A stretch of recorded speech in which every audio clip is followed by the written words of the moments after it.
for today is in the first half, we'll be discussing the core understanding of what all is going on.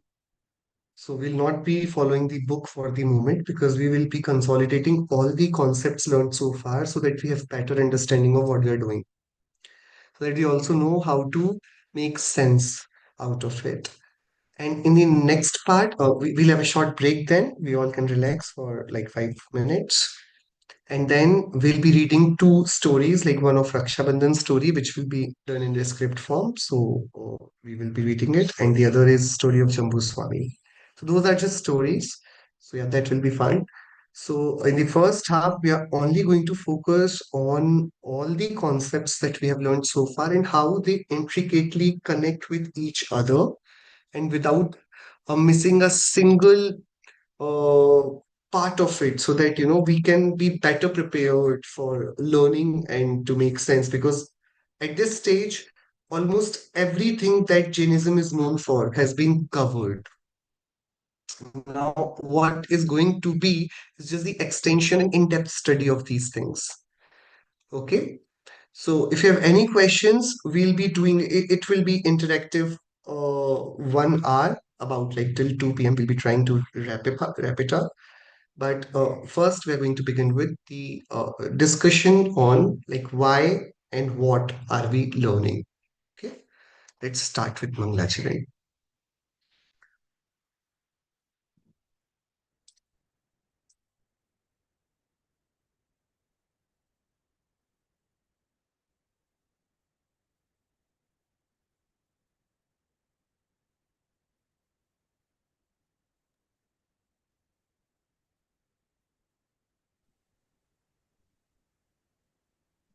Namo Arhantaram, Namo Siddharam, Namo Ayariyaram, Namo Uvachayadam, Namo Loe Savasahudam, Mangalam Bhagwan Viro, Mangalam Gautama Mangalam Kunda Kundatyo Jaina Dharmostu Mangalam Sarva Mangalya Mangalyam Sarva Kalyana Karyakam Pradhanam Sarva Dharmanam Jainam Jayatu Shasanam Jainam Jayatu Shasanam Jainam Jayatu Shasanam मोक्षमार्गस्य नेतारं भेत्तारं कर्मभूभृतां ज्ञातारं विश्वतत्त्वानां वन्दे तद्गुणलब्धये वन्दे तद्गुणलब्धये वन्दे तद्गुणलब्धये. So, let's start this journey with this simple question: what and why are we here for? What are we here for, and why are we here for? Are we here to gain knowledge, to know what Tirthankaras have to say? Are we here to know the perspective of Jainism that, okay, we have known about other religions, let's also find out and figure out what our Tirthankaras say? So, one thing is information, one thing is, knowledge, data that we may gather. But then once you have gathered all the data that you wanted to gather, what's next? Why do we collect information? The next question is a bit more personal and a bit more fundamental. Why did we take the pain of collecting all the information that we are gathering? It had certain objective that how can I use what I know to my own benefit? So this whole philosophy is also divided in these two stages. The first stage is to figure out what all is there in this world. So we're collecting data. Okay, here there are 6 different types of substances. How do they function? What properties do they have? So in the first part, what we do, we try to figure out that what all is there. Let me just take stock of the things that are there in this house. Then I'll decide in which room to eat, in which room to sleep, in which room to study. That I'll decide later. First, give me the blueprint of what the map looks like of this school, of this house, of this city, of this country. So first, I'll have to have basic knowledge. And that basic knowledge in Jain philosophy starts with the chapter of Dravya Paryay, the chapter of six substances, the chapter of five astikaya. So we start questioning that, okay, what is this world? So we say, okay, this is world according to as seen by Tirthankaras in their Keval Gyan. This is how the world looks in which we are here, right? You may say that no, we live in Earth, but we're not concerned about just Earth. Where does Earth live? Where does this unending sky, this space end? So if we envelop it in a shape, it is what it will look like, where all the five other realities apart from space reside. Space is endless. Space is this, space is that, space is everywhere. Space is in this and beyond this. So this is also space, this is space, this is. Wherever you will be ending the space, where will that wall which ends the space will be living in, will be happening on, will be standing on? Wherever you will make that wall will also need space. So you cannot literally find an end to space. So we call the space to be infinite. It has no ending. So there is no shape. You cannot make it, it's a circular shape or it is in the shape of this. This shape is where, along with space, five other realities live. So this is space, and in this space, why this in this shape, in this very shape, there are five other realities which also reside. Beyond this, only the space is there. There is nothing. There is no jiva, there is no matter particle, there is no medium of motion, medium of rest, there is no time. There is nothing. There is just space. This shape, which we use as the logo of Jainism, it is nothing but the world as seen by Tirthankaras, where all these six dravyas are living together. And we are calling each one of these dravyas as Sat. We are calling them Sat, means existence. We call them that they are existing entity. They exist. So we are calling all these dravya individually as existence, or in Agama term, we call it Sat. Okay? And we say, what is Sat? Sat Dravya Lakshanam. Whatever exists is substance, is a existence. Okay? So then, okay, how many, in what variety do these existing substances exist? So we have variety. In variety, when I count the varieties, not the numbers, not the population, but I'm trying to see their races. So when I divide them in terms of uniqueness of their functioning, there are six varieties, six jati.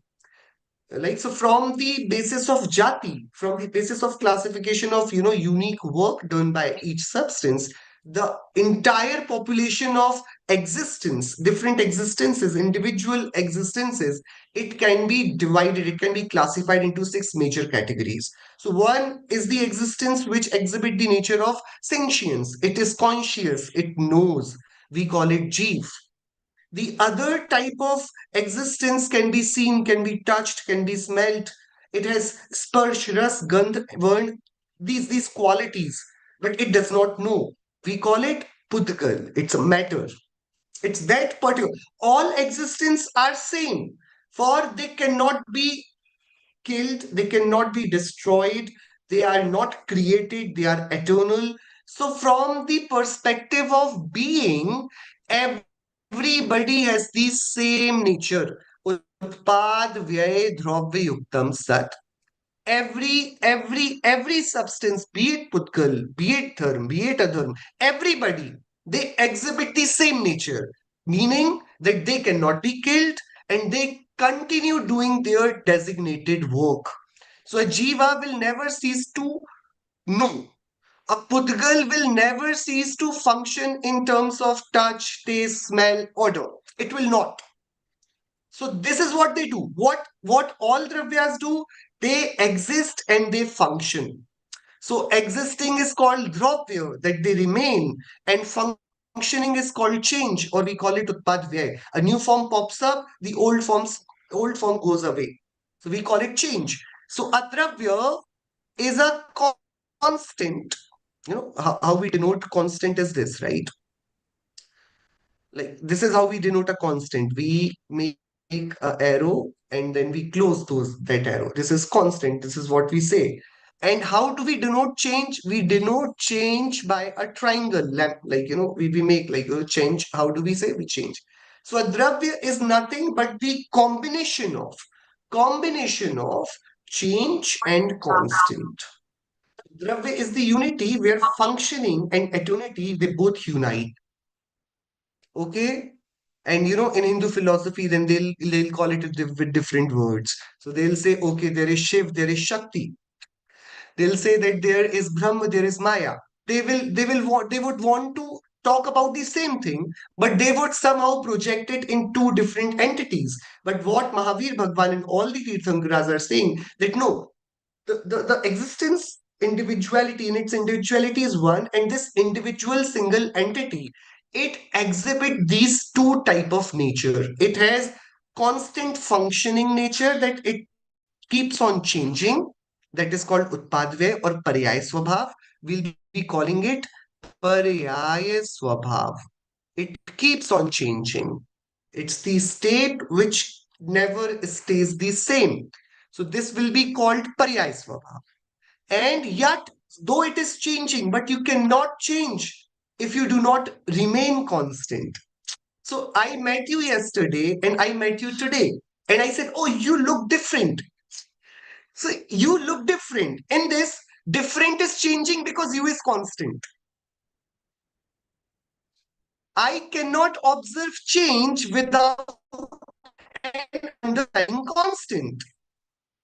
If I see a different person today, I saw you yesterday, I saw another person today, I will not say to that person that you look different. For him, oh, you look fresh, you look good, so good to meet you around. But you meet the same person, and then you say that, oh, you've grown a bit weak. What happened? So you is constant.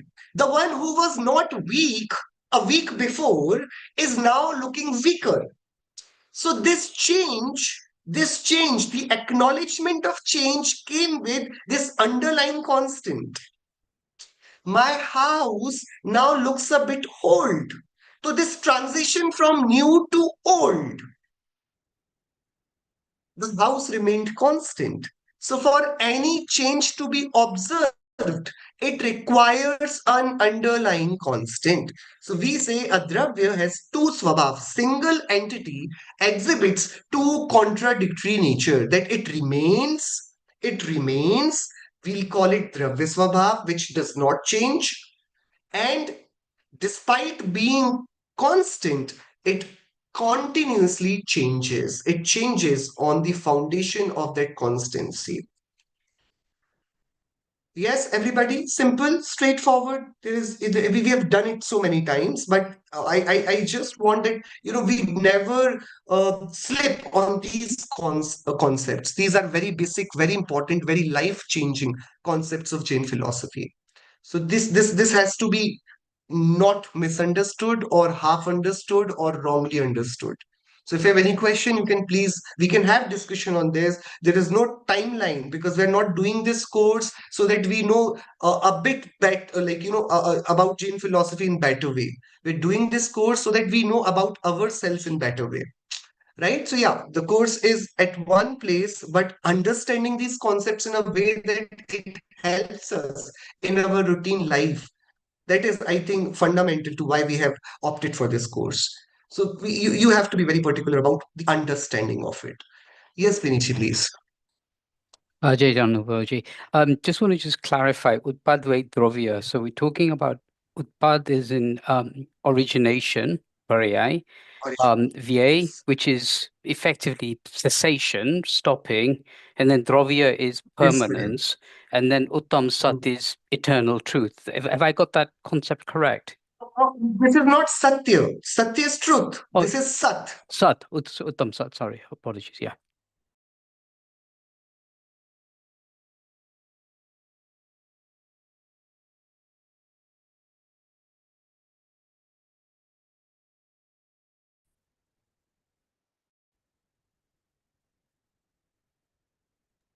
Am I You're audible? back now. Yes, Anubhavji, you're back now. Okay. See, Satya is truth. I hope my voice is not breaking. It's fine now. We can hear you. Yeah. Satya is truth. Truth is spoken or contemplated. Okay. Satya is truth. Truth is, what is truth? Can you define truth? To speak what is, right? You speak facts, that's called truth. You speak against facts, that's called lie, right? So to speak what is called Satya. So what is called Sat. So speaking of Sat is called Satya. So the origination of truth is coming from this reference point that you contemplate the reality in the right context. So if you do not have an understanding of Sat, there is no way that you can speak Satya. You cannot be true to yourself in the absence of knowledge of Sat. So Satya, which is truth, righthood, originates from this part. The Sat in this is referring to existence. What is? जैसा है वैसा जानना उसे सत्य कहते हैं. Yes. So Sat is, the truth is different. So if you know that the reality has these two contradictory nature in itself, when you know this, then only you become the knower of truth, right? So Satya is the truth understood, and Sat is the reality, existence. So to know about is becomes my truth. But this is the basis of that truth. This is called Sat. Okay. That Sat will have two nature. It will exhibit two natures. One object will exhibit two nature. So this Sat, we'll call it Vastu. We'll call it a thing. We'll call it substance. This becomes Vastu. Okay. This becomes Vastu.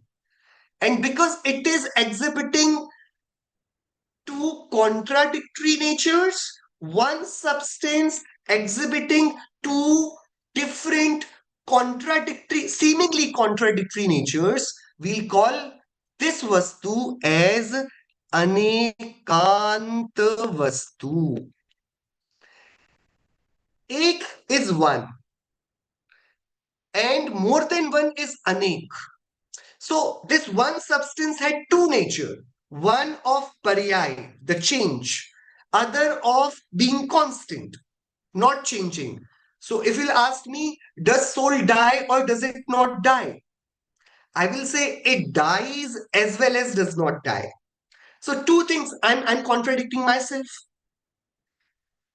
I will die, but I will not die. And I'm saying truth in both the cases. But these two sentences are fundamentally contradictory. So therefore, we are saying that, okay, this gives the birth to the title of Anekant Darshan, the Anekant philosophy to Jainism.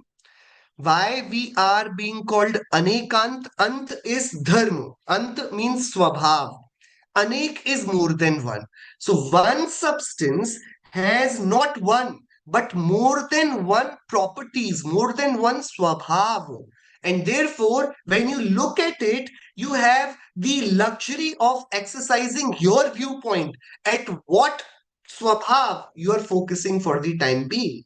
So if you contemplate my life as Anubhav, as a human being, I will perish away. So I will die. But if you look my being as the knower, the soul, you're focusing on Dravya Swabhav, you will say, no, you will not die, you are eternal. So from Paryaya Swabhav, I die. From Dravya Swabhav, I never die. But I am therefore the amalgamation of the dying and the not dying at the same time. Understood? Everybody, why am I seeing the faces which look not convinced? Everybody, is it very difficult? It's simple, it's basic. If you don't get it, please say, because this is very simple. I'm I am concerned about this phone. I like my phone. So my expectations are simple. First, this phone should be as it is. But if it remains as it is, I start wondering why it is hanging. If the screen remains as it is called, it is hanging, it is not functioning. So by remaining as it is, you cannot function. But then if I ask it to function, what if it does not remain a phone? Then also there is a threat. I like this analogy of ice cream, okay? I have two types of ice cream. One ice cream is that when, I hand it over to you, it melts instantly. Reaching your hand, it melts. Can you enjoy this ice cream? You cannot. If I give you this ice cream and I guarantee you, it does not melt. It will never melt. Will you enjoy this ice cream? Because if it will not melt, means I can never taste it. It's plastic ice cream then. It's not ice cream then. So how do I want my ice cream to be? That it should stay. At the same time, it should also melt so that I can savor it, I can enjoy it for at least that moment. Similarly, if I consider the substance, the sat, to be forever not changing, complete, rigid, constant, that it does not change, then it does not become of any utility to me. That ice cream which does not melt is of no use. I cannot enjoy it. So if you practice the constant part too rigidly and you do the ekant and say the Brahma does not change, the utility of that sat goes off. It becomes irrelevant. I do not want such life where there is no change. Okay, everybody? So therefore, those who say that Atma is just Brahma and there is nothing that happens in soul, they are speaking lie because they are being too rigid. They are being ekanti. They are focusing on one nature and extrapolating it and applying it to the whole. It is dangerous. But when I say, okay, fine, theek hai, to forget about constants, we enter Buddhism. Buddhism says that nothing remains constant, everything perishes. So this moment I am, next moment I am not. You are asking me that, okay, Anubhav, do good today so that something good happens to you tomorrow. But enters Buddhadev and he says, hello, hello, hello. Tomorrow you will not be there. To reap the fruits of what you have done today, you are expecting tomorrow I'll reap it. So you have made you deposited your money with bank today. Tomorrow you go to the bank and say that, okay, please give my money. It will say, no, no, who are you? The one who deposited was yesterday and he is no more. You are a different person. Every moment you are changing. See, you were wearing red shirt yesterday. Tomorrow you are wearing green shirt. You are a different person. I cannot. The photo that you're showing me on your account, it does not match with your hairstyle today. You did not deposit the money. You will go mad. So if you be very rigid on the changing part, then again you lose the sanity of doing anything right or anything wrong, because who did right will not live tomorrow to bear the fruits of it, and who did wrong has died the very instant he did wrong, and now who is being punished has not done the wrong. He is a totally new person. So if you, with using ekant, the rigidity, you just acknowledge that, okay, only the change is real. There is only one thing permanent, which is change. Then again, you are not acknowledging the whole nature of reality. So therefore, in entire philosophical schools of this world developed so far, there is only one school of thought which takes pride in calling itself as Anekant Darshan, because we are acknowledging the multiplicity of the characteristics that one existence is capable of exhibiting, because it has those nature. So therefore, we are talking about, whenever I'm talking about a substance, I'm talking about a substance which has these two peculiar, uniquely and distinctly recognizable characteristic of Dravya and Paryaya. And each one of these six entities do that. Okay, are we clear on this so far? Okay, fine. Now, this is part one of general knowledge. What do I do with this? Okay, who am I? I'm a soul. Now we are moving from this first part. First semester is done. The first thing that I needed to know about this world, now I know about everything about this world. I know that though I'm calling it a hanky, it is a cloth, but it is not. It is Pudgal because today it is cloth because it is in that form. But this form is not permanent. The Paryay will change because it follows the cycle of Utpadva and Dravya. So if I keep this form too close to my heart, there is a definite tomorrow when I'll have to lose my heart because it will not remain the same. So I acknowledge Paryay Swabhav. So I prepared myself that, okay, I should not linger on it. I should not depend on it for most of the time because it is bound to lose its present form because of the nature of change, Paryay Swabhav. So I'm not attached with it. Correct? So first, I just knew about the nature, and now I'm asking the next question. Okay, if I know the nature of all these realities, how should I behave? What of what use is this wisdom which we discuss that every dravya has these two distinctly separate swabhav, despite them being single entity? What is the use? So now we are moving to semester two. Fine, I understood according to you what world order is. But I am a simple being. I have my family to serve. I have a very simple life. You do not tell me what all is there in this world. You tell me what all is there for me in this world.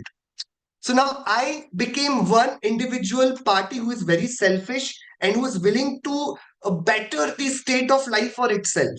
I want to have a peaceful, tension-free life.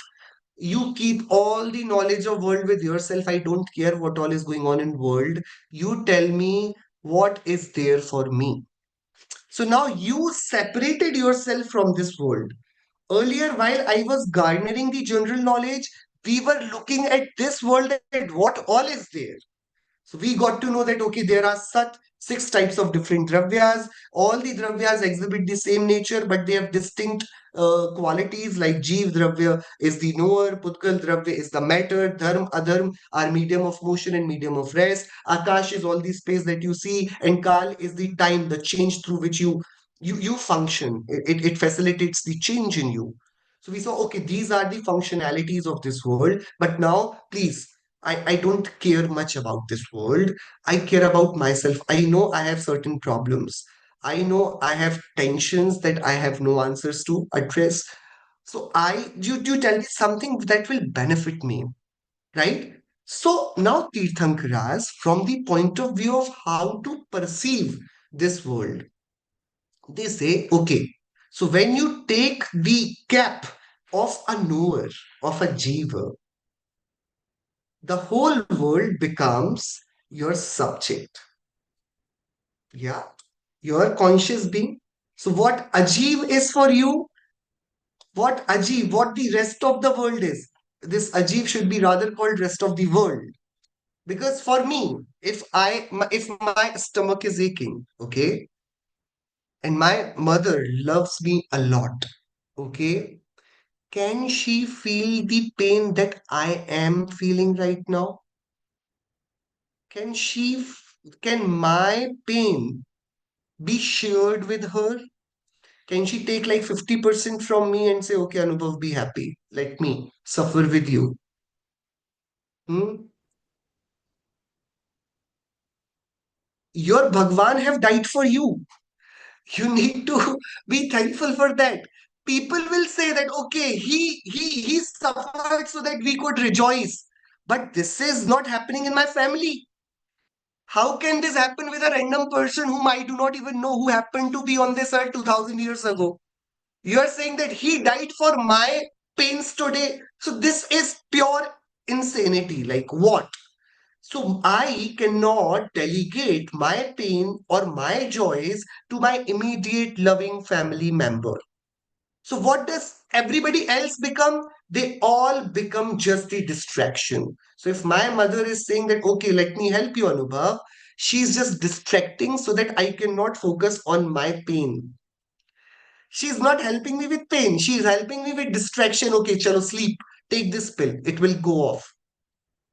So the rest of the world, if I am taking the cap of being a conscious being, if I am the gyata, if I am the knower, the rest of the world becomes my movie, my cinematic experience. It becomes distraction. What are different distractions?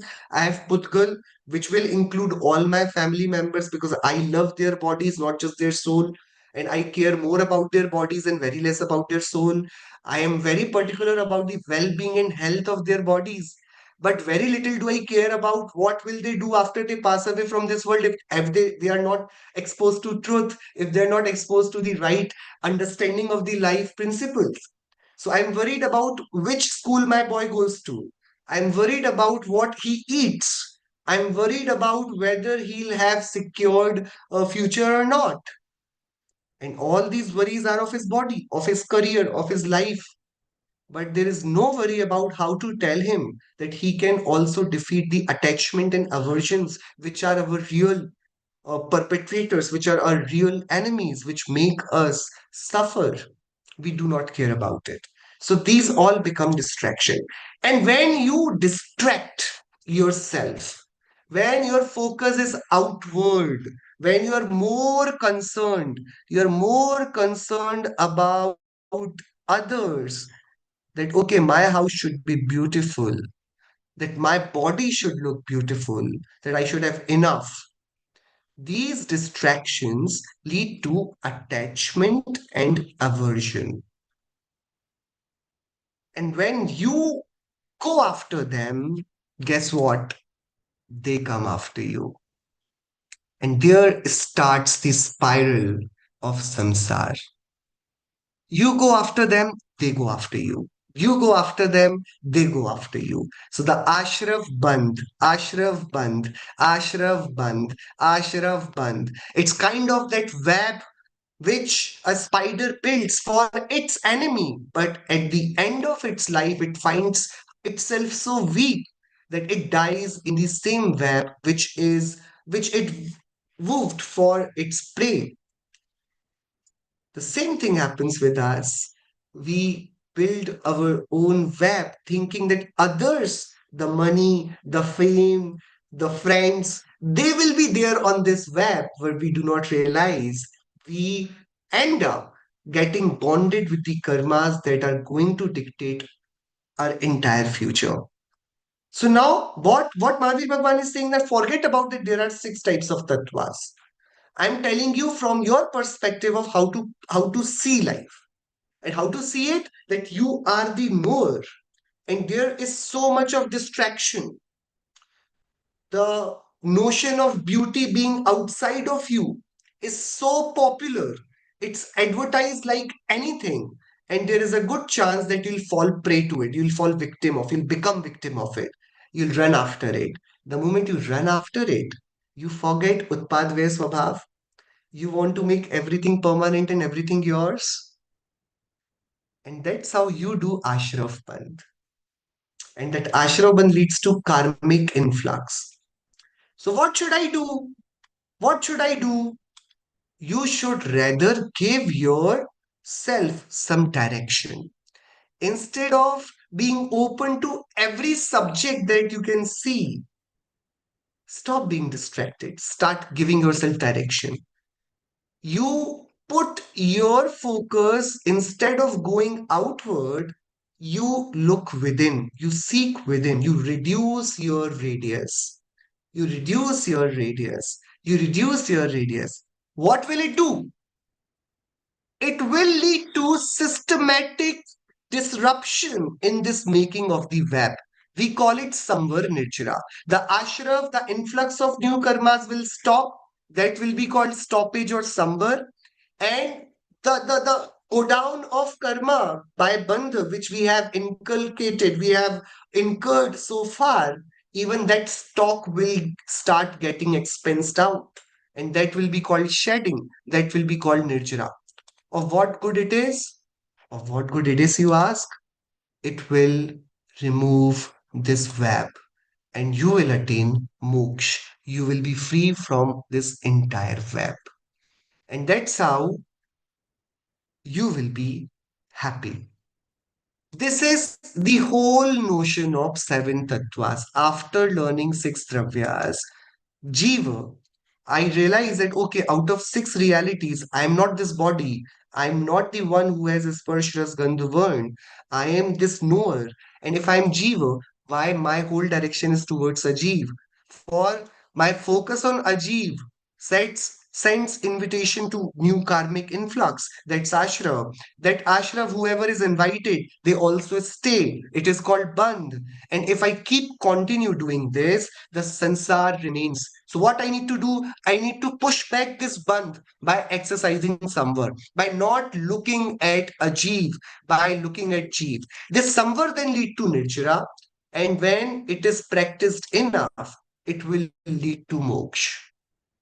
So I have to attain this state where I'm neither attached to forever changing reality outside of me, and I'm very much contained within the known changing Dravya Swabhav, which I am, which does not change. So I take refuge in my Dravya Swabhav and I disregard, I ignore the Paryaya Swabhav of others, the change which was so attractive that I have been wasting my life and my energy on all these changing realities.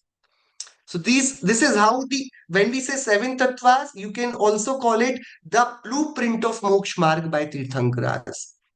Because there are only two tattvas, which we did in the last class of seven tattvas. Essentially, there are only two tattvas. The Jeev means you. There is only one Jeev, which is you, because you only are the sole reality who experiences your own fear, your own joy, your own sorrows. So Jeev is one, and Ajeev has rest of the world, means all other jivas, all other ajivas means Pudgal, Dharm, Adharm, Akash, Kal. So this is I versus rest of the world. So the whole teen lok, this is the teen lok, right? Which we thought that this is where everybody lives. This teen lok has only these two people, I and rest of the world. Then these Rakṣābaṅdhana are nothing but I, the Jiva, running after this. So that leads to the great cycle of bondage, attachment in bondage, Ashraf Bandh.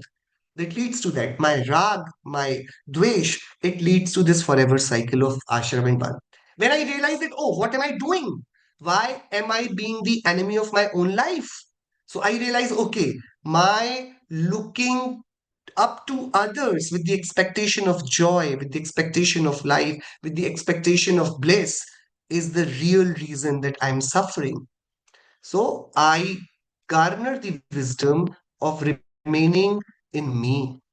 I start focusing on my Atma, right? Instead of going after a jeev, I do the reboot button and I focus on myself.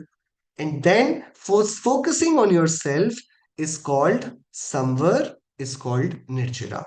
And that, if continued, leads to moksha. So moksha is the outcome of samvar and nirjara. Okay, understood. This is clear. Three concepts. We first did Dravyagun Paryaya, which is the concept of what the nature of every reality is, which is Utpadvay Dravya. Then we tried classifying the type of realities, and when we said there is a certain type of reality which is conscious, there is a certain type of reality which is very material in nature. There are certain types of realities which are there, but which do not, where they are dormant. So, like space does not encourage you to run. The Kal does not encourage you to age. They're just there, and you are changing and evolving with these dormant realities. Okay, so we found out about it. Then we say, okay, what do we do of this knowledge? So we were then told to ponder upon this thought that, okay, when every reality is different, why is it that you being conscious are so pulled towards these realities? Do you not have any beauty in you that you're seeking beauty from the outside world? You're seeking beauty in outside world is the real reason of all the ugliness in you. We call it Ashravandhana. So this Jiva thinking that his happiness or his joys will come from the world, from others, from friends, family, from wealth, fame, from engaging in different type of sensuous activities, from having a delicious food, from going to that dream destination. These are all the illusions. These are you think that you will find happiness in them is the reason that you're not happy today. So because your outlook is outwardly, this is what the ashrabandh is. So ashrabandh is nothing but the attitude of jiva to not consider the jiva enough. It wants a jiva as well to be complete. And when this jiva starts saying that, oh, I have attained everything today, I have everything, and yet I feel empty. So means these things were not the answers. I was told wrongly while I was growing up that, okay, Anubhav, you have good education, you have good family, stable income, good country you reside in. That's it. You have arrived.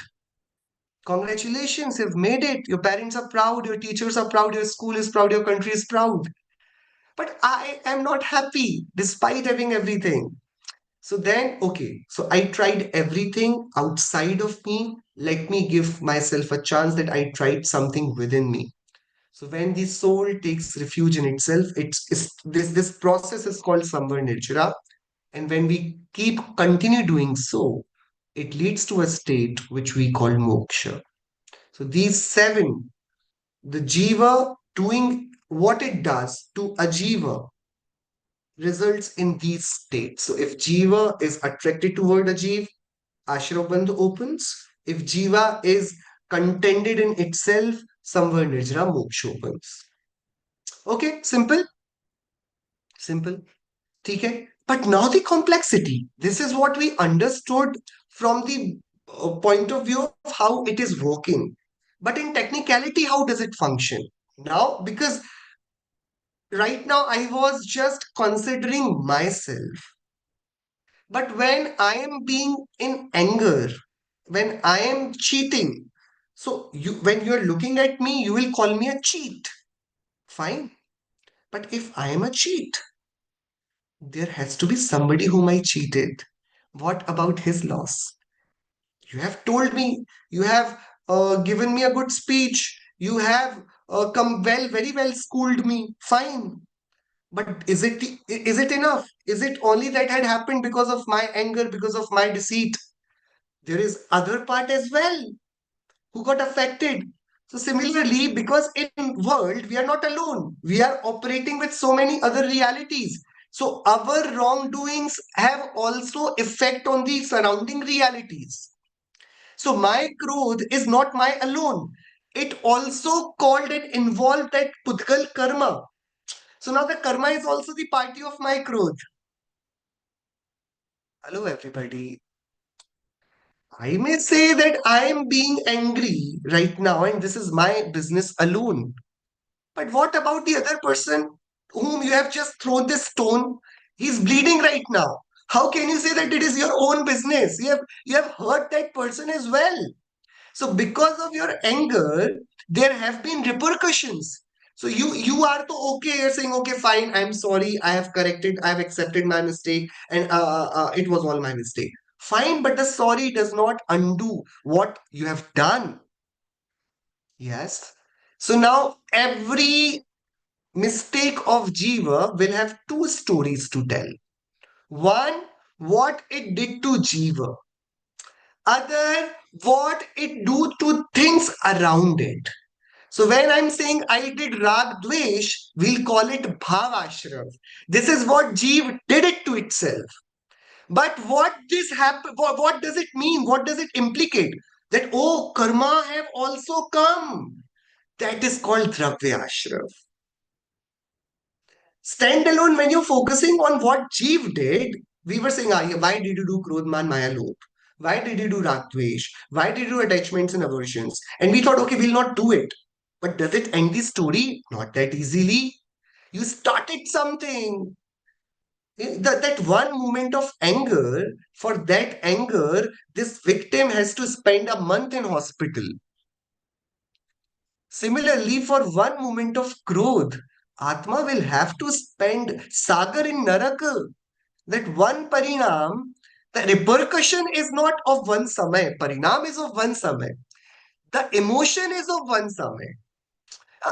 A thief did the robbery in 1 hour. So the judge should pronounce him the jail of 1 hour, right? To serve the justice. He could do robbery in 1 hour. He should be punished with 1 hour of cell. Yeah, you're jailed for 1 hour.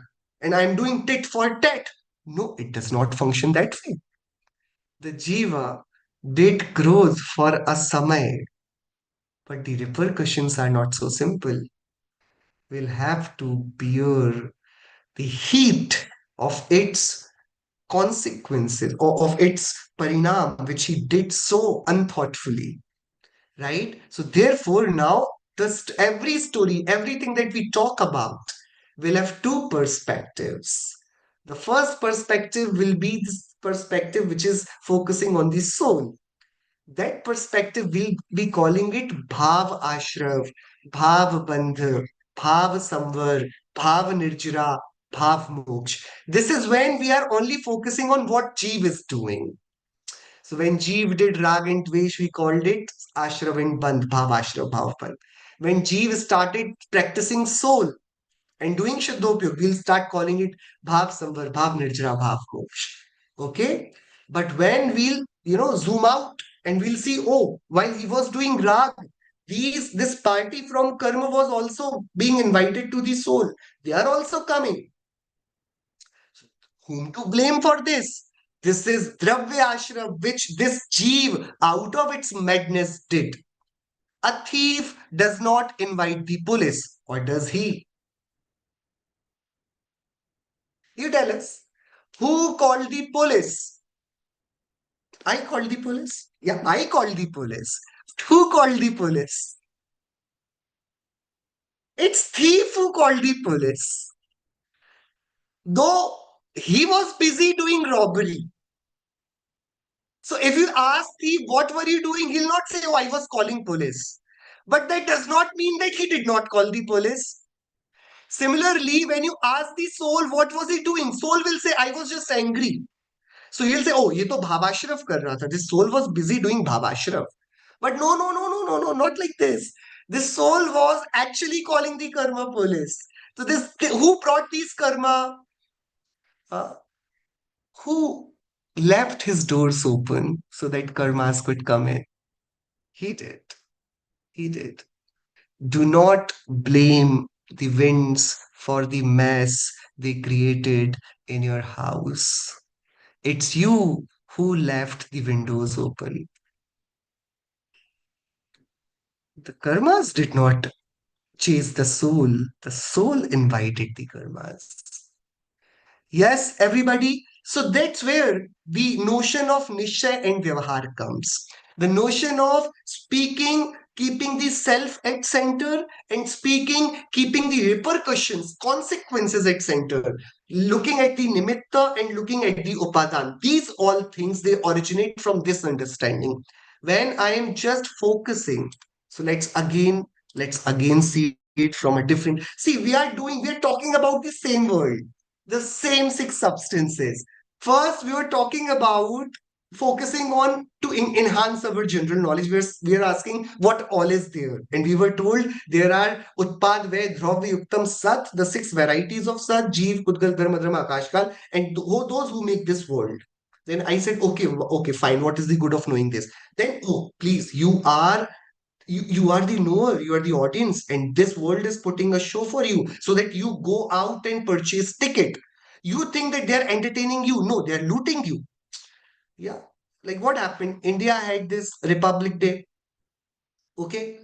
And on the Republic Day, everybody is filled with patriotic feelings for their great country. So, what people in Bollywood did, okay, why not to encash this patriotism? And they released a movie on 26th January, Border 2. I'm going, buying ticket for 2000 bucks, going and then saying I'm proud of my country. So, was my patriotism fueled or was I fooled? I mean, there are two different things. They knew that these people need a movie to feel patriotic. Let encash this madness. So for you, it is a great movie that it inspires patriotism in you. But for them, it's great business. What a timing. You're getting it? So it's not what it looks like. It's never what it looks like. It's never. So we are seeing the repercussion and we are seeing the soul thinks that he's doing a great service to itself by exercising his pride, by exercising his deceit, by exercising his greed. But it is not what it looks like. It is the business of karma that is flourishing every time the soul chooses the non-self against it. Okay, LPG, बताइए. Yajnen Anubhavji, so are you saying that the Bhav Ashrav results in Dravya Ashrav? That whenever a jeev does something to itself, like krodh, for example, anger, but Yes. anger is like, so in ourself, the body is the pudgal, right? So the anger which it's doing, but the bhav which has come in the jeev, which is the atma, it's then causing harm to the others around us, which is attracting dravya ashrav. So is it like the dravya ashrav is an outcome of bhav ashrav? Yeah, I mean, yeah, police will only come when you do something wrong. You call the police. Police will not come first. Okay, Anubhav, I somehow got this dream that you're going to do robbery today, so I am waiting here. Please go ahead. The karmas will not come first. I mean, we're talking the reason. They both happen together. Here the soul does anger, here the karmas come. So there's no, basically, when you enter into technicality, there is no time difference. But despite that, who did what? Who did what?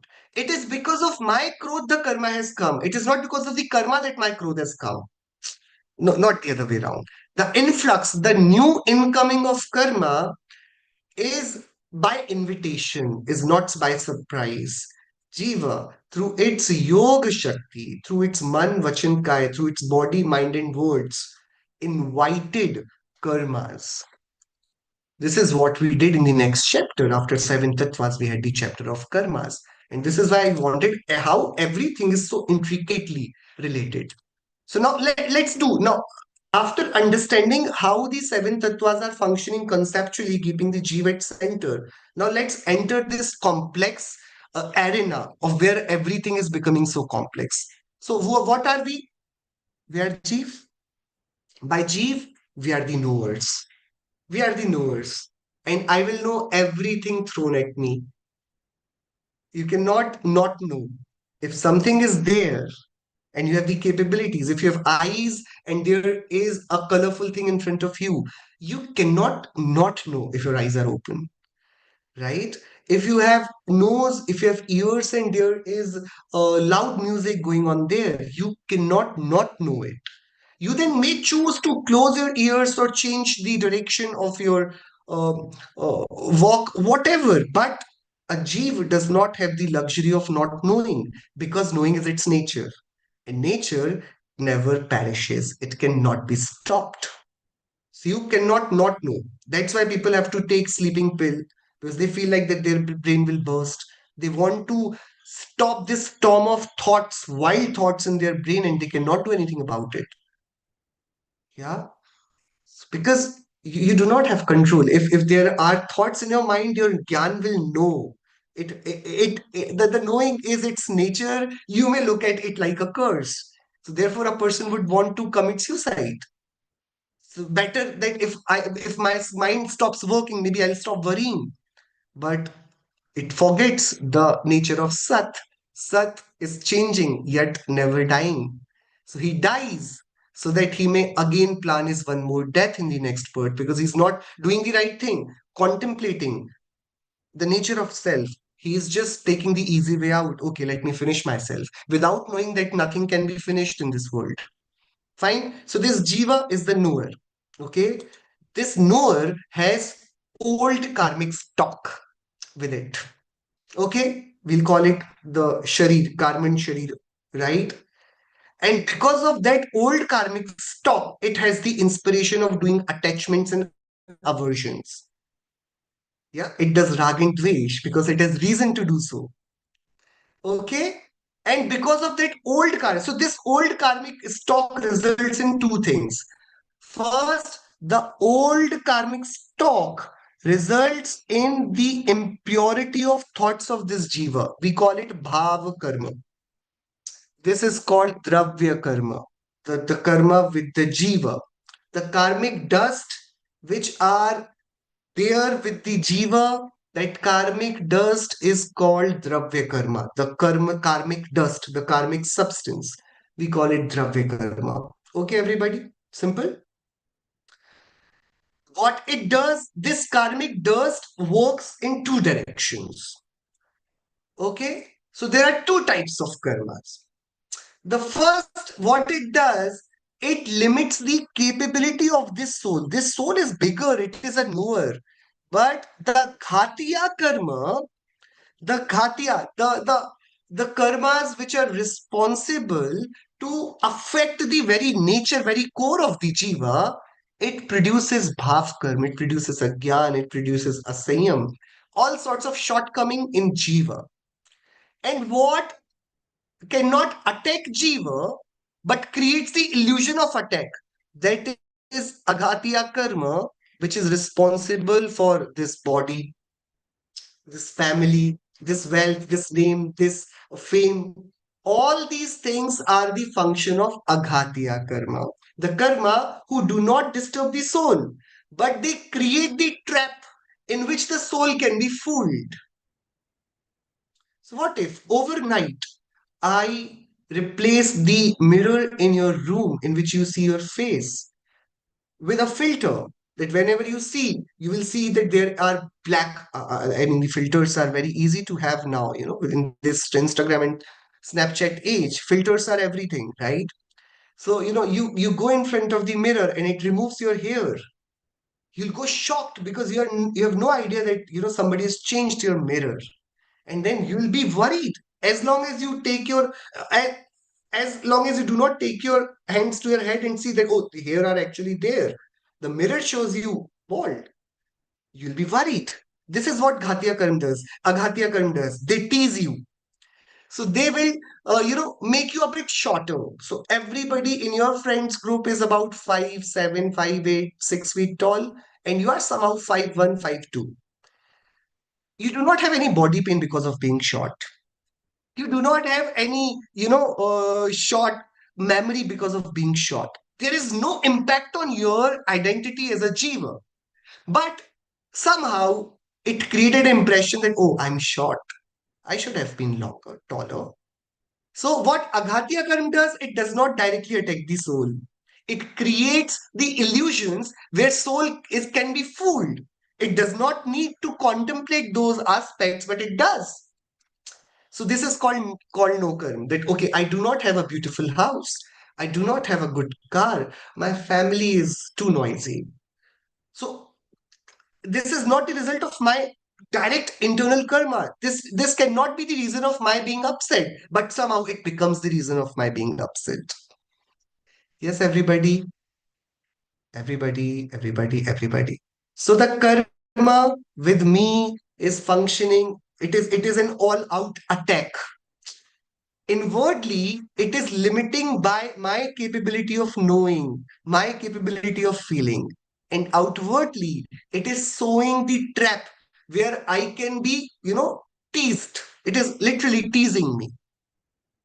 Okay, so that is no karma. No karma is the external realities like your house, your body, everything else which is not you is no karma around you. The book, the phone, the goggles, the country you live in, everything becomes the surrounding in which we thrive. That is the function of no karma. Okay, so what happens?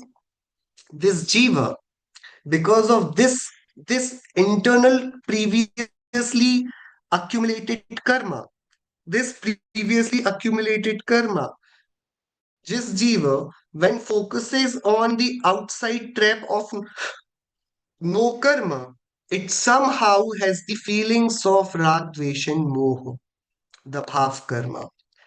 This bhav karma is called bhavashrav, and this leads to the new karmic influx, dravyashrav. The new karmic influx of dravyashrav. This is how the cycle works. Everyone, am I making sense? Because making Yes. sense so far. Let me see the faces. I mean, is it going on okay? You guys are able to keep up? Okay? Because we are now entering the lesson we did in the last class, which looked so technical, but is so simple and so straightforward.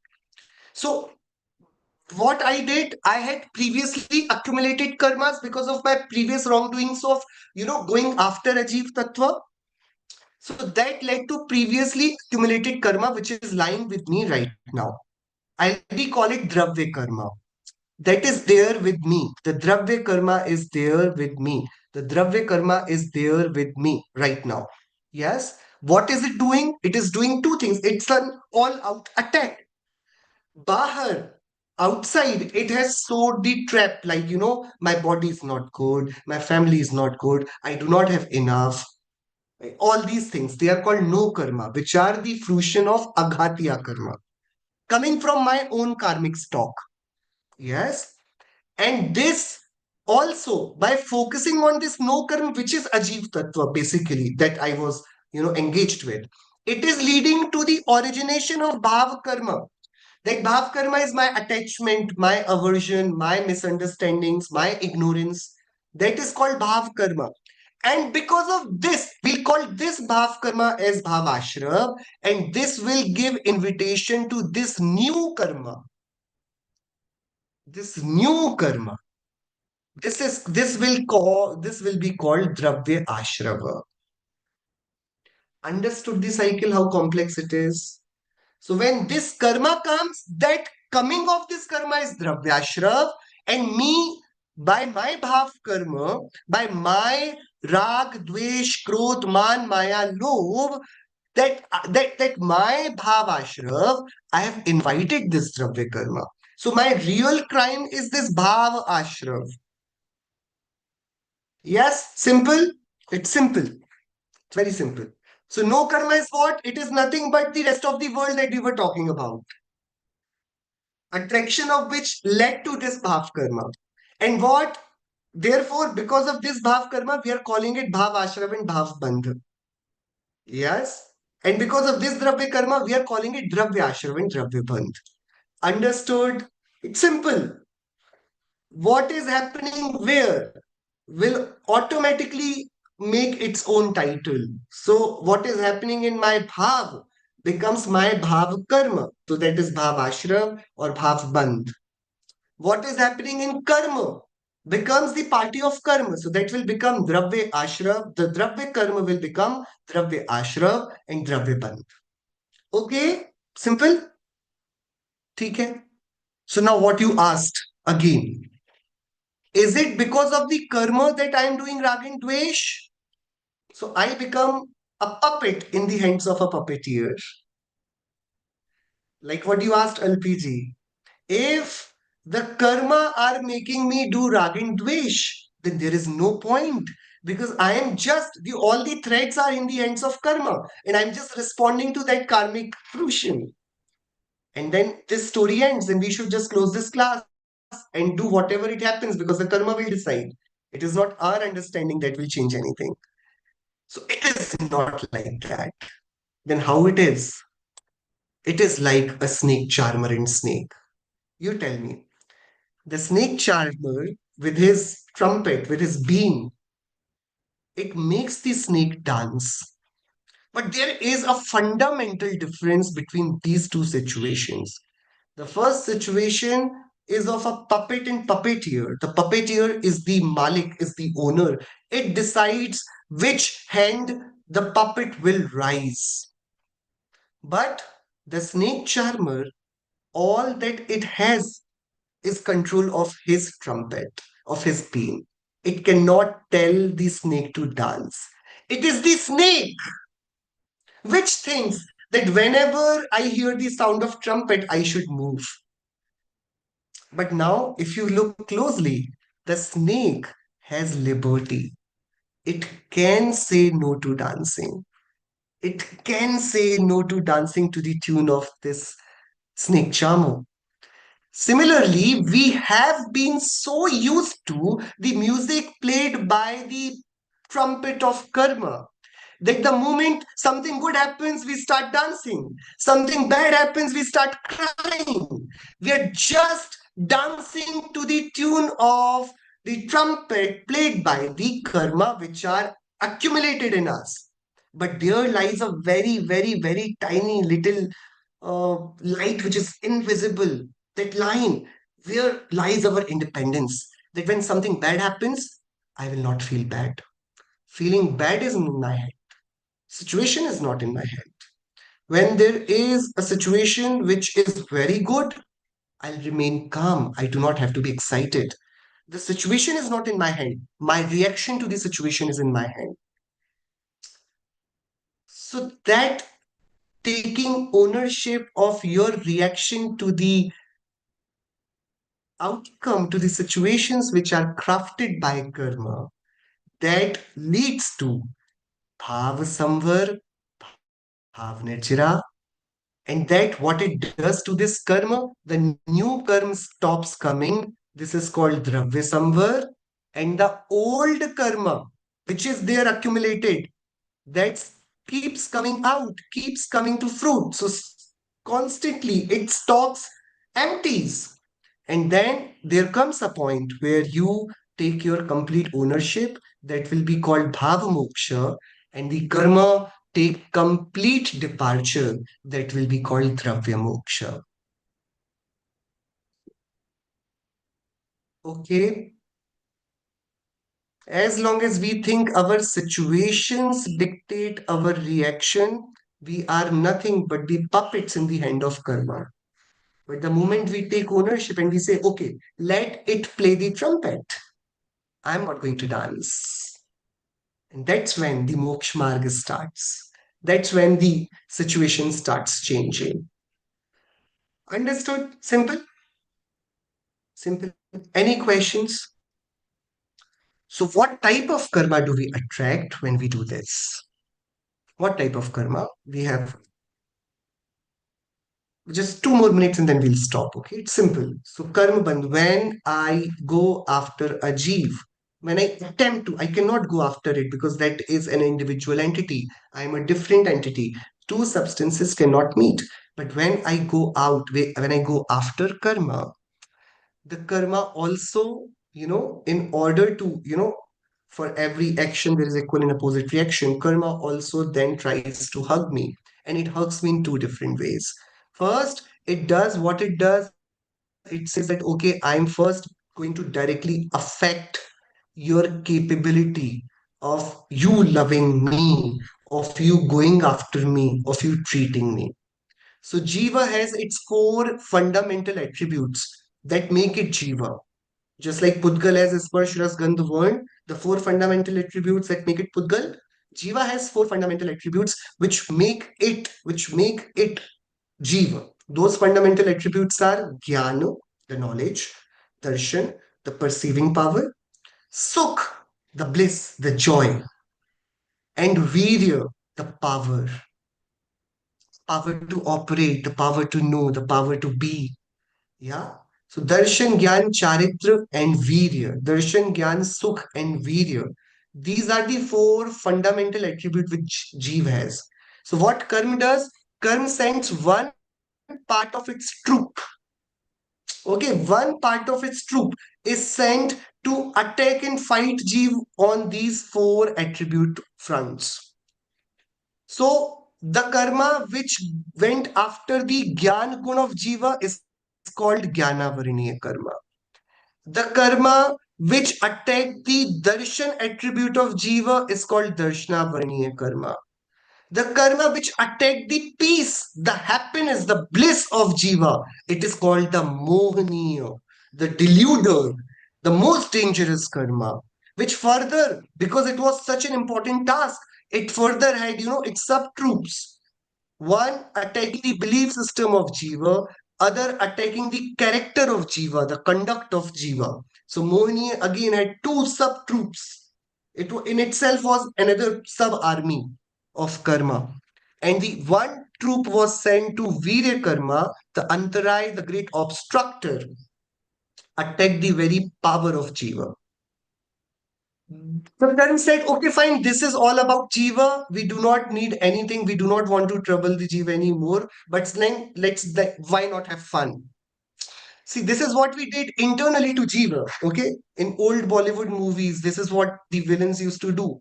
They will say, okay, let me tease the hero. If you know the movies like um Sholay and all, so, there was in 70s, 80s, Bollywood movies like this trend. Okay. So the villain will say, okay, let me tease the hero. And they'll not go after the hero. They will abduct the mother or the heroine, and then they will chain that mother or heroine vapor. Nahin? Right? You remember that? And then the hero will come running. How dare you? Correct. So by Aghatya karma, the strategy of karma is to tease. It is not attacking Jiva. That the Ghatya karma is taking care of, home ground attack. These are the spies that are sent by the enemy country to the very country of Jiva. So Ghatya karma is internally damaging the Jiva by directly affecting his chakra and tapas. Okay. Aghatya karma saying, okay, I'm going to have fun. I'm on a very light mood. This is not a full-on attack. The attack even does not look like full-on attacks. What it does, it cages the jiva. It says that okay, I'll put this jiva into a cell. So with nam karma, it creates body. And in that body, he cages the jiva. And to this jiva, it gives the status, gotra karma, that okay, you have taken birth in a very good, proud Jain family. Or, oh, beta, we are very unlucky. Great disregard has happened. Like, the world has been very unfair with us. So you took birth in a family which, the race of which is not well dealt with. So that's Gotra. And then every day with Vedaniya Karma, it will either arrange a party for you or it will either disappoint you with all the desires that you have.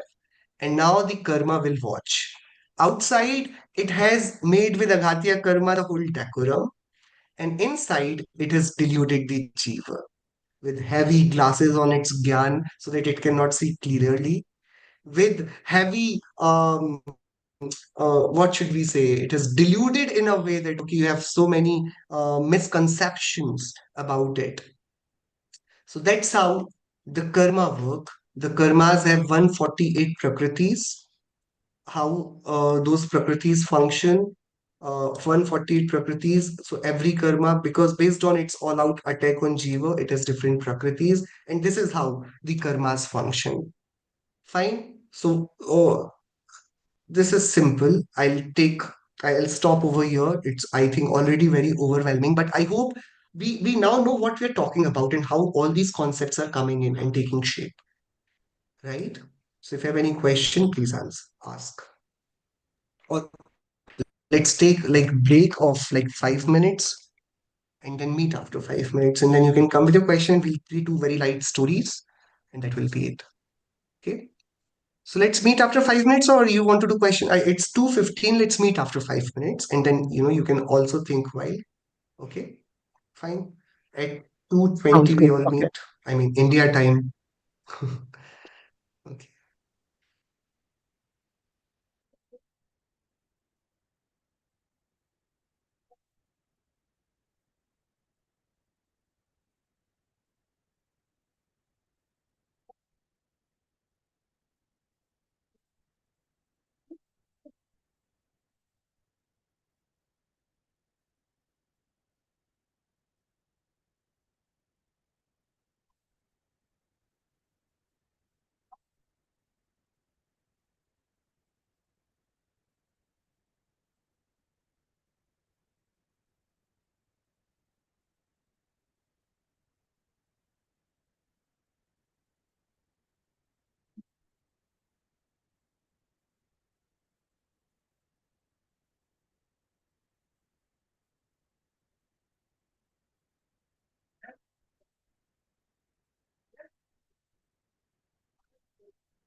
Fine, let's start with a question.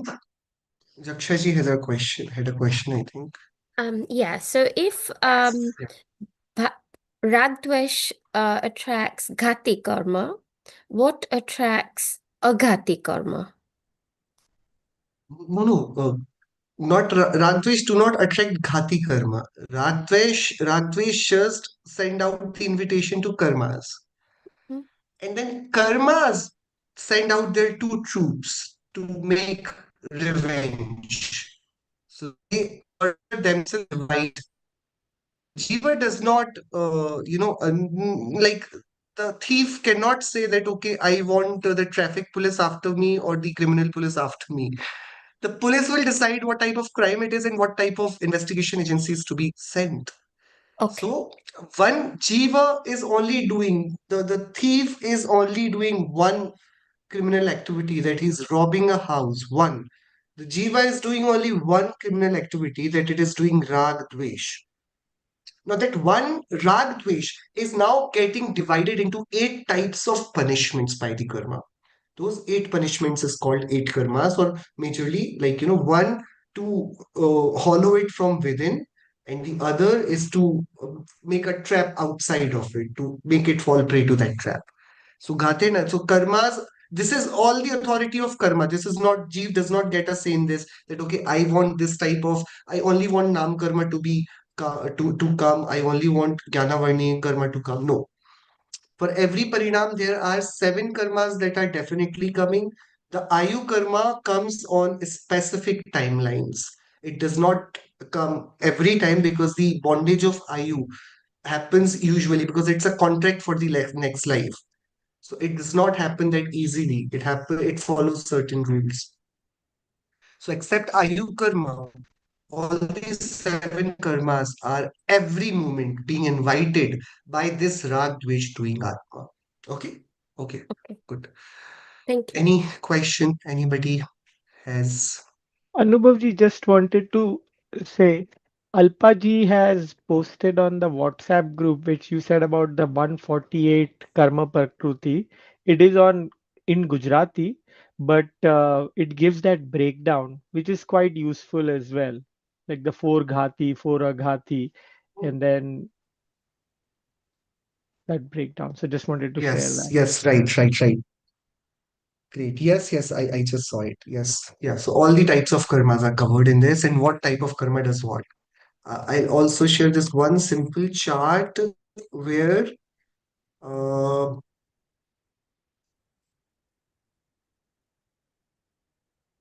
just a second. So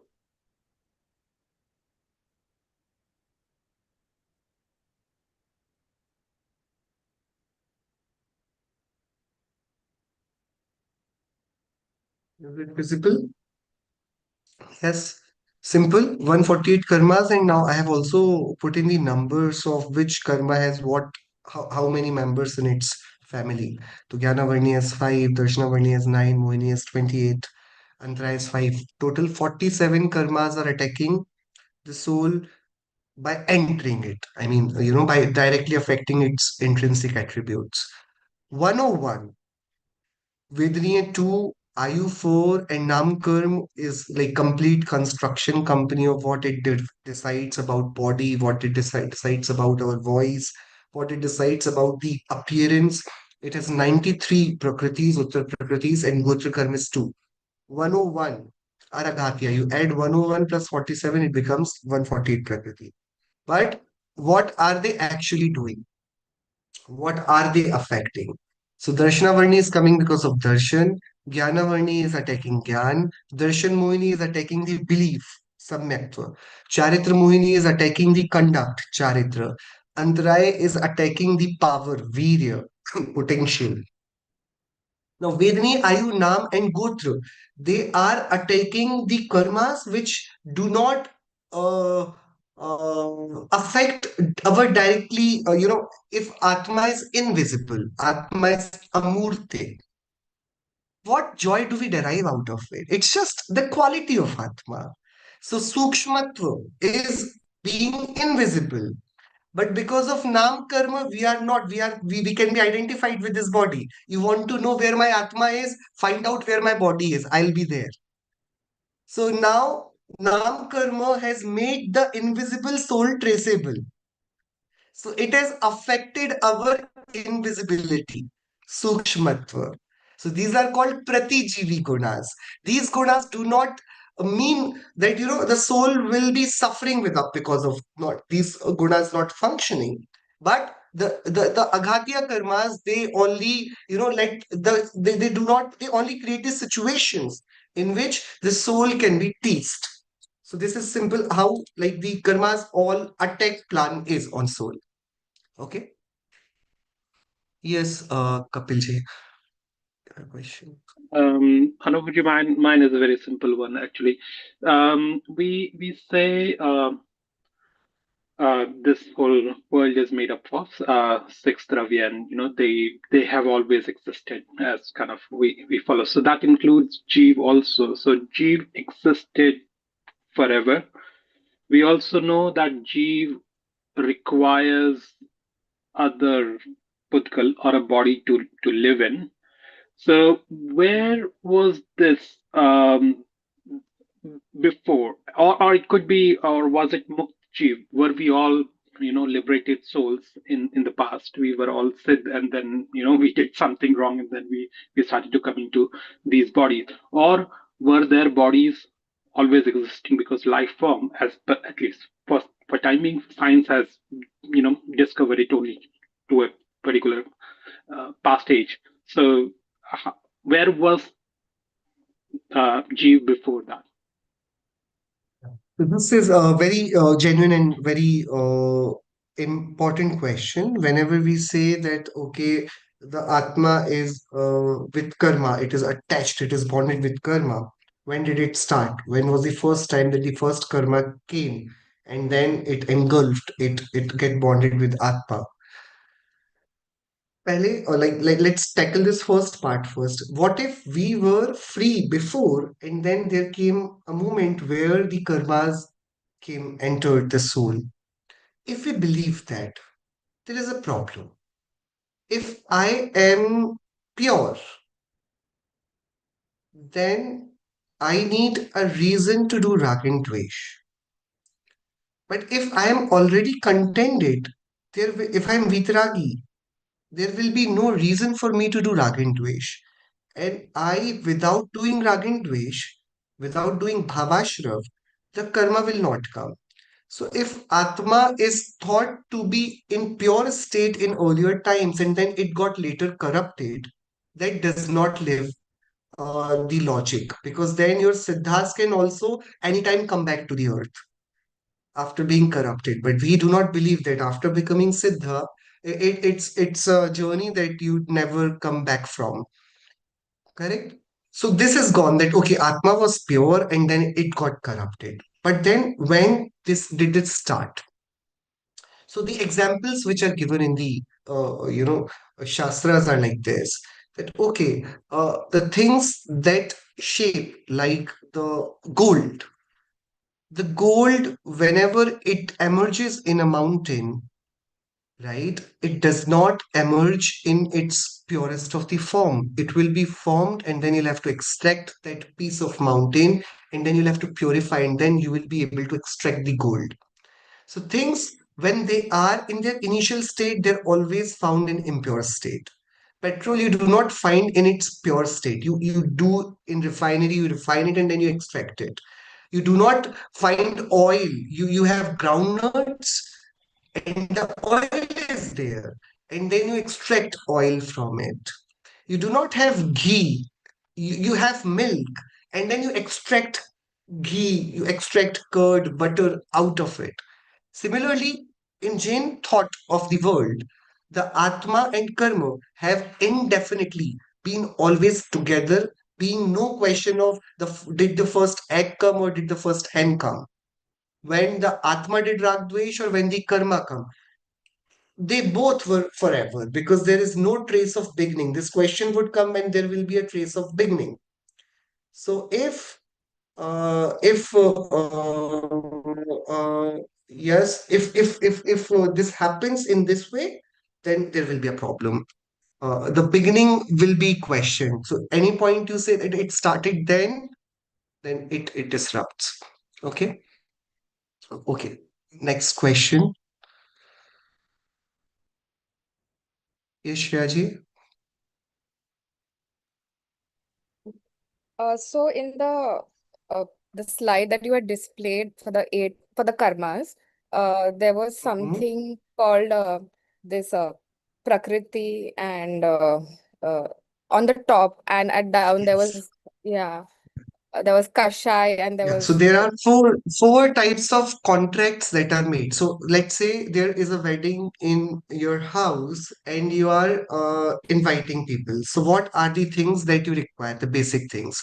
The first thing that you would want for your guests to tell you that how many of them are coming, the numbers, right? And before that, even you will filter it that what type of guests are coming, right? So when we send out invitation to the karma, the invitation is marked with four things. The first is that what type of karma? Jnana Varni, Darshana Varni, it is called Prakriti Bandh. So what type of karma is being ordered? Then in what quantity? So Jnana Varni is coming fine. In what quantity? How much? How much Darshana Varni? So that second part of this agreement is Pradesh Bandh. Pradesh is quantity. So Jnana Varni, this much quantity. Darshana Varni, this much quantity. Then, okay, fine. Understood that these many karmas are coming. For how long will the guest will be? Like wedding is for 3 days. For how many days will you be staying? So that is sthiti bandh. That karma are coming, but for how long? Because they are incoming guests. They're guests. They're not my nature. So if they are coming, they have to move out. So for how long will they stay? For how long will this karmic fruition run? So that is called sthiti for karma. And the last, it may happen that it is too many karmas, but when they actually fruit, their impact is immaterial. It is okay that I have given you just one small tiny tablet, but it can be so bad in taste that it will ruin your all taste buds. But I can give you one glass filled with this thing, and you will not find it like, this syrup, you have no problem in drinking it. So the intensity, the karma can be small in quantity but very high in intensity. And karma can be many in quantity but in very. So, like if I am having migraine, my headache will happen for like 2 minutes, but it will be extreme. So, for lesser duration, sthiti is low, but anubhag, the intensity is very high. So, the guess that you have called, how much trouble they will be creating. You'll have to attend, right? So that is called Anubhag Bandha. So when they come, how difficult do they make it for you? So that is intensity. So it can be that many karmas with low impact. So like if I have normal headache which runs for 2 hours, it does not stop me from doing my work. But extreme 2 minute migraine pain, I'm it becomes unbearable. So that Anubhag, shorter time but higher impact, many longer time but low impact, no problem. So Anubhag, so we see this bondage agreement in four perspectives: what type of karma, in what quantity, for which duration, and with what intensity.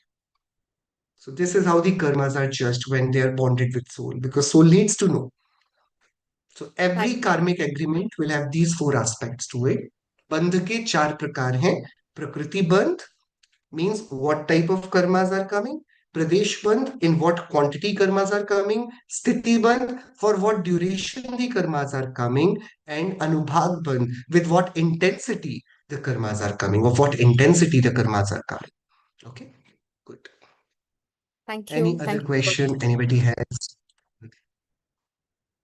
Any other question anybody has? Nikki ji, you had a question?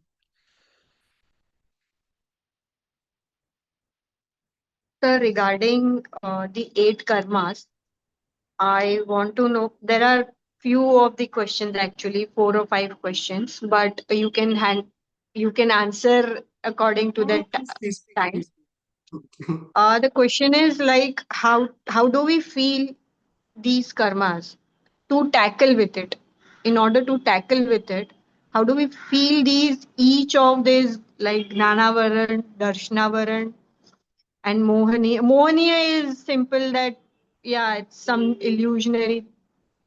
What we are seeing is an illusion, so that is Moh. But then this Gnan Avaran and Darshan Avaran and Virya Antara is also simple that I'm not able to exercise and exercise my power. So that is Viryantraya, that is Antraya. But then how will I recognize this Gnanavaran and Darshanavaran? Because these two things are, I think, most important to deal with to get rid of it, right? I sat down and said that, okay, today I'm going to read Vitra Vigyan Patmala Part 1, 3 chapters in one sitting. And I started reading 1 page, 2 page. Suddenly I started feeling sleepy. Sleep is the work of Darshnavarni karma. It stops you from even perceiving. Forget about understanding. So I'm reading, but I'm not getting. So I have the knowledge enough to read. I'm a literate person. But my gyan has limitation that it cannot understand what is written. So that is where your Jnanavarni karma is limiting your understanding. But Darshnavarni karma will say, okay, you are not at all sleepy, but the moment the class starts and like 40-50 minutes pass, suddenly you start feeling drowsy. So that is 5 types of sleep is done by these are the prakriti of Darshnavarni karma. Nidra, prachla, styan, griddhi. So people walk in sleep. They're professionals in sleep. So they will do everything. They'll go out, do murder, do robbery, and they'll have no clue about it. That's Dhyan Griddhi sleep. There is this incident in Bhopal. What happened? There was this one person who had the problem of sleepwalking. So what he used to do, late at night he would rise. He'll go to the lake. Bhopal is a lake. He'll go and swim and he'll come back and then he'll sleep, right? One day, her mother,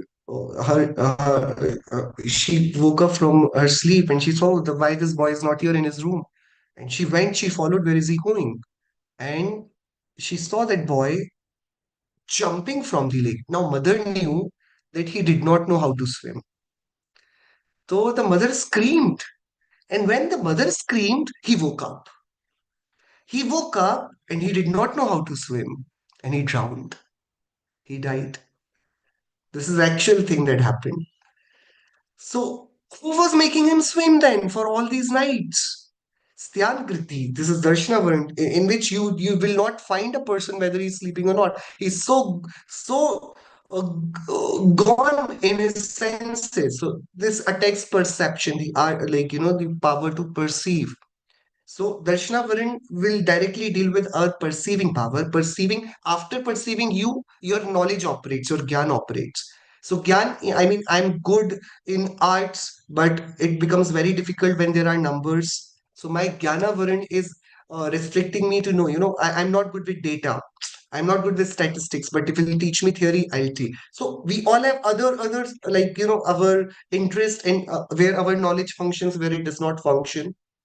I have a technical mind. I have a very comprehensive approach that I take. I can contemplate, but I cannot summarize. So these are all the function of Jnana Varni Karma, that how it restricts, right? You have capability. I can only see in with clarity of this much of distance. Now it is being limited by Jnana Varni Karma, your ability to see, ability to hear, ability to taste. Correct? So Jnana Sir, Darshan. sir, Mohini sir, Karma, what it does? Hmm, sir. yes. Um, uh, may I ask the question about how does it affect introvertly rather than extrovertly? It does Like not how affect. The does knowledge does not affect you. Mhm. these Ghati karma are affecting to soul, right?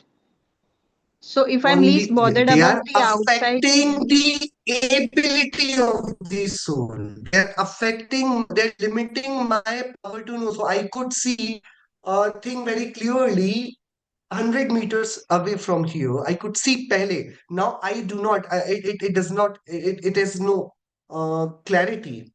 Correct. So it limits, but how does it affect? Only Mohini karma affects me very badly, that it directly controls my belief and my emotions. I know too much, I know too little. It does not directly dictate my joy, my happiness. But how I feel dictates my joy and happiness. So therefore, out of all 8 karmas, there is only one Mohini karma, which is our immediate enemy. So this is what Vitragi Bhagwan does. He directly start tackling. Samyak darshan is what? It is defeating darshan moh karma. Samyak charitra is what? It is defeating charitra moh karma. Okay? A question has come for Mithya Drishti. Is it possible that this ashram stops? No, because that's what? Darshan moh is the origination of the karmic influx. So without tackling darshan moh, which is called samyak darshan. To tackle darshan moh is called you upset it. Do not let it grow, let it affect you. That is called darshan moh. Without samyaktva, Rakṣābaṅdhana stays. Samvar nirjara does not start. So Samvar Nirjara, in other words, is called path of liberation, Moksha Marg. Moksha Marg starts after attaining Samyak Darshan. Moksha Mahal ki Pratham Siri, Yabin Gyan Charitra. So without Samyaktva, the Moksha Marg, the path to liberation, does not start. Fine. What we'll do, we'll read the story that we have to read today, and I'll see to it that whether we can interlink these concepts which we have learned today to this. So we'll also have the examples of how the karmas function. Okay. So I would want volunteers to read this. And in between, I hope that all our doubts of how these karmas function will get resolved. Let's see. I think it's a 10-minute read. Let's start doing this. So it's a discussion between teacher and student, and the story is of Rakṣābaṅdhana.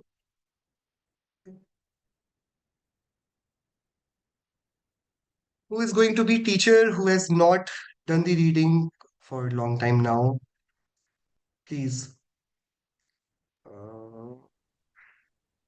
Sharmiji, you have done it? Yeah, you have. Oh, I can do one. okay, Praful Bhaiji and Sharmiji. Okay, ठीक है. Let's do. So I'll be the teacher. Unmute your. Yeah, okay, you will be teacher. Okay. Okay. The students are hereby informed that the great festival of Rakṣābaṅdhana is tomorrow. On this day, Akampana Acharya and his 700 disciples were relieved from physical torture. Therefore, it is a joyous day for us. On this occasion, the schools will remain closed tomorrow.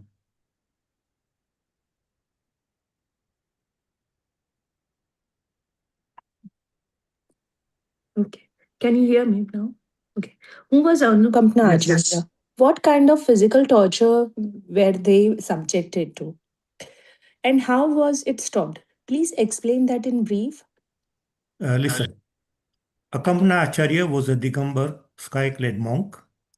He was the Acharya, head of monks, of a Sangh congregation of 700 monks. Once he, along with his group, reached Ujjain. Sri Varma was the king of Ujjain at that time. He had 4 ministers, Bali, Namoshi, Brihaspati, and Prahlad. When the king heard about the arrival of the monks, he, along with his ministers, subjects and army, went to pay his respects to the munis, monks. The 4 ministers also went with him. All the monks were in deep meditation. Therefore, there was no opportunity to engage in any discourse or discussion. The ministers had no faith in the Digambar monks. Hence, they tried to instigate the king against the monks. They said, Monam Murkhashya Bhushanam. Silence is the ornament of a fool. Ministers accused the monks of using silence as a ploy to hide their ignorance and alleged that this was why the monks were quiet. Shrutasagar Muniraj was returning from his congregation after Ahar ritual of accepting food. Seeing him, one of the ministers ridiculed him, saying, "Another bull, a stupid person is coming." They embroiled him in arguments and debate. With his strong logical ability and powerful arguments, the monk quickly shattered their pride. The ministers lost their composure in front of the king. So at that time, the ministers left silently, but at night, all 4 returned and tried to attack the monk with swords. But as soon as they lifted the hands together to attack, the hands froze in raised position. In the morning, when the king and the people heard this news, everyone came there. All praised the monk, and the king exiled the 4 ministers. Why did the monk stay there the whole night? He should have stayed in the Sangha congregation, practicing meditation. When the monk Shrutasagar narrated the debate with the ministers to Acharya, he said that you should not have engaged.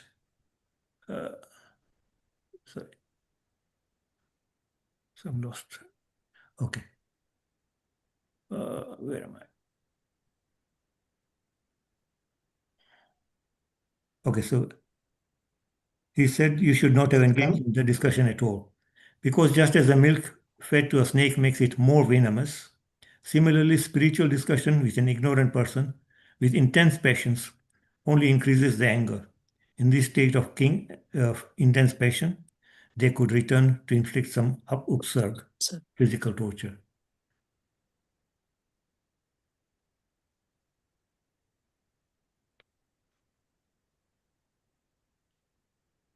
Therefore, you should go to the same place and stay in meditation tonight.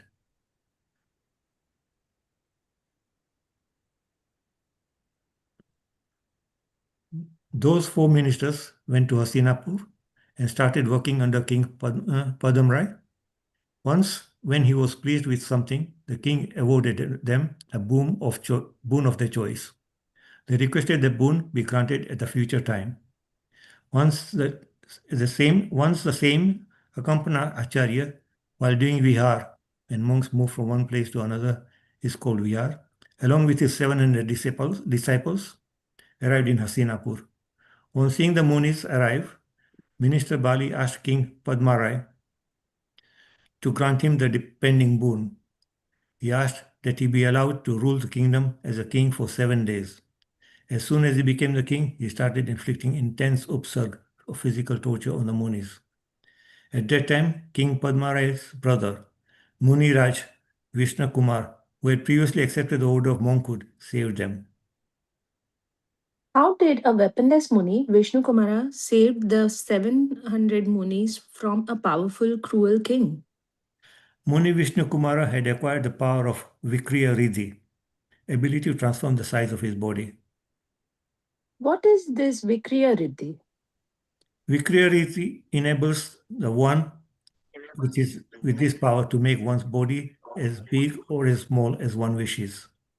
Vishnu Kumar gave up his vows of monkhood, took the form of Bhavanya, dwarf whose body is very small, about the size of 52 fingers, and went to the court of King Bali. King Bali told him to ask for anything that he desired. He asked for land, measuring his 3 footsteps. When Bali accepted his demand for his 3 steps of land, Vishnu Kumar increased the size of his body and measured the entire land with just 2 steps. In this way, he defeated King Bali and protected the Munis. That day was Purnima, full moon of Shravan month of the lunar calendar month. From that day on, we celebrate Rakṣābaṅdhana festival on this day. Monks were protected and Bali was arrested. Is it possible to do all this in the state of monk? No, brother, you did not pay attention to what I said. I told you that he abandoned the monk position and then took on the disguise of Bhavanya or dwarf. Since such activity is inappropriate for a Muni, he had to take ritualized penance and be reinitiated into monkhood. Glory to Muni Vishnu Kumara. The truth is that Akampana Acharya and his 700 disciples deserve the praise because so many adversities also couldn't disturb them from their Atma Dhyan, self-contemplation. As well as Muni Shatru Sagara, who defeated the 4 ministers in depth and scattered their pride.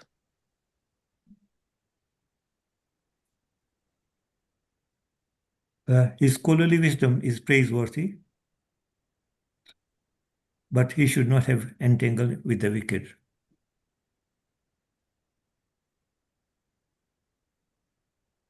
Wicked ministers. It is inappropriate for a spiritual practitioner to get involved with the wicked.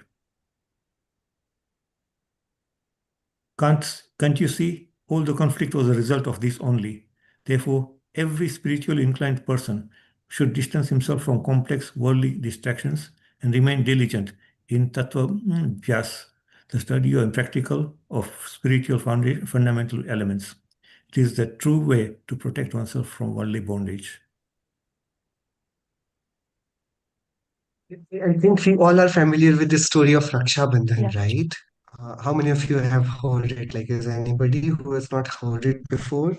Because in Indian tradition, It is also the story of Pongal, which is very famous in Hindu tradition as well, where the Vishnu is being considered as the Bhavaniya and who has done the Bali, who has shattered the pride of King Bali. So the same story is accepted in many different traditions in Indian soil with their own version of a person shattering the pride of another king. Now, why this story is important is on a note in which it ended, never get engaged with a wicked person. We are not here to convince anybody that, okay, you should listen to this and this is the right thing. If a person who is a seeker and wants happiness, peace, calmness in his life, he should come and find the way. It is not my responsibility to go about every street in every country and tell people, okay, come to this right, this way. So never preach a person who does not need it, who does not have a need to understand. Okay, this is very important because we are very quick to preach. We are very quick to tell that okay, everybody should know this. I know it, and it helps me. It is good.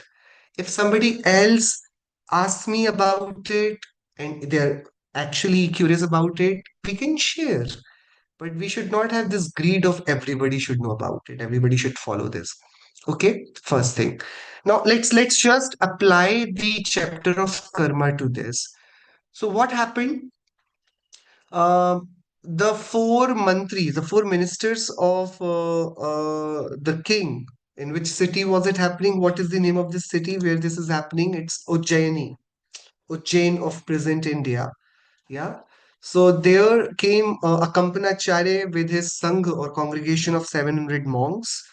And there was king called Sri Varma, who was the king of Ujjain at that time. And he had four ministers who were the non-believers of Jainism. Okay? You have met certain people who would be very okay in, with violence. It's okay to eat non-vegetarian food. It's okay to have leather on your body. It's okay. So, we find, we see what we cannot see ourselves ever doing. We often wonder how can somebody sacrifice an animal, a living person? How can somebody kill? For us, it is very difficult to do. For others, it's very casual. It's very normal.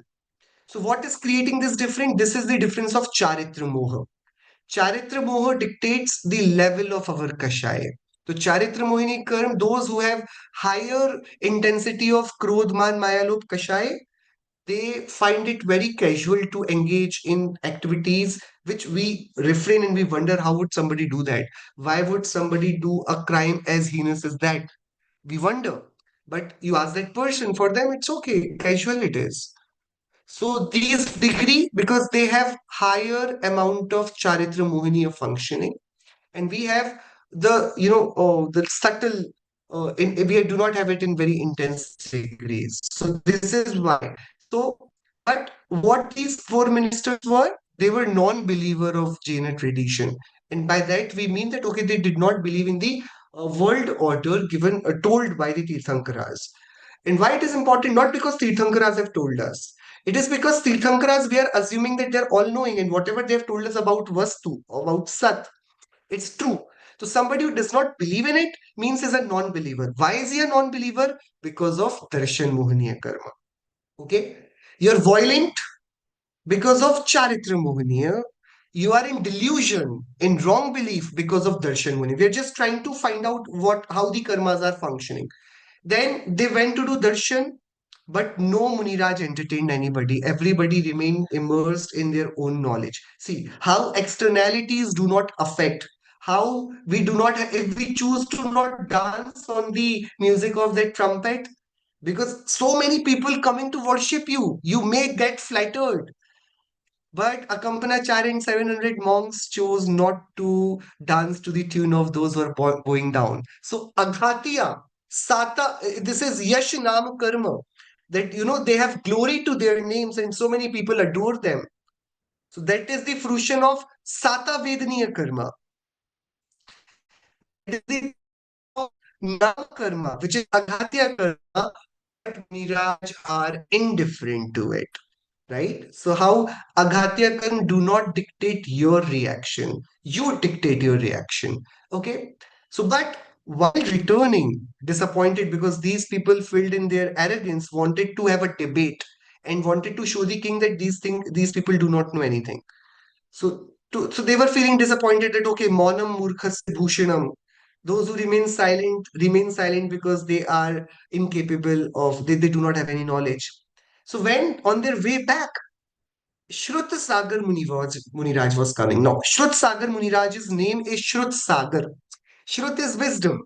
Sagar is ocean. He's ocean. So he is very knowledgeable. Matlab, one of the most intelligent Muniraj of the congregation of Acharya Akampanacharya. Why is he so intelligent? What did he do to that?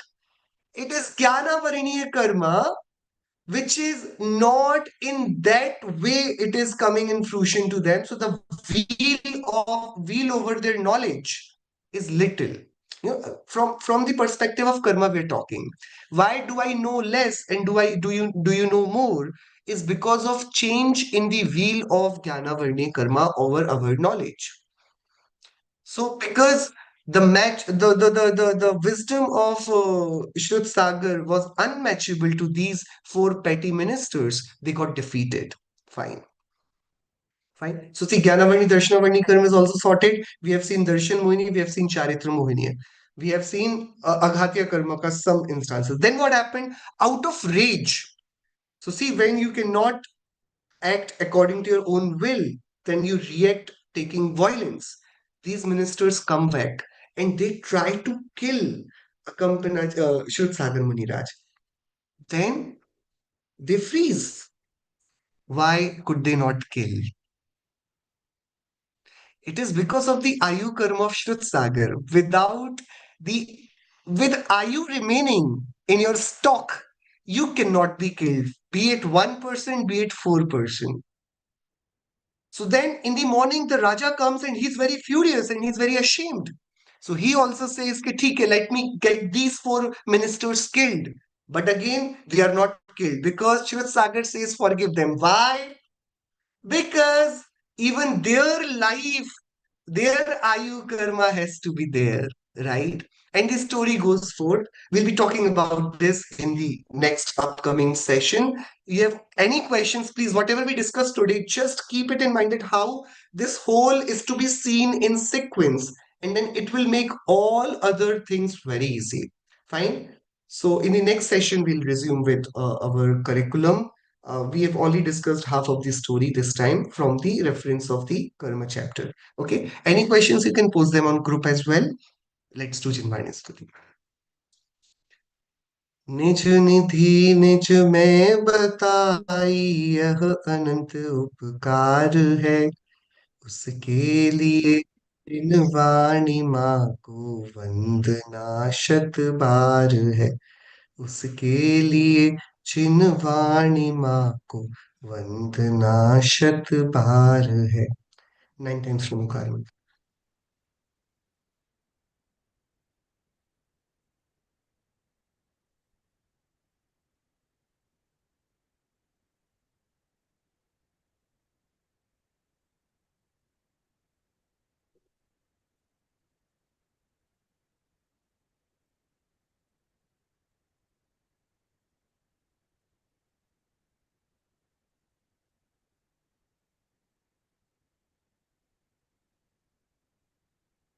वाणी मात no जय हो दिगंबर जैन धर्म no जय हो जय Jinendra everyone. Thank you. Jai Jinendra. Jai Chinendra. Hey, Jinendra, thank you.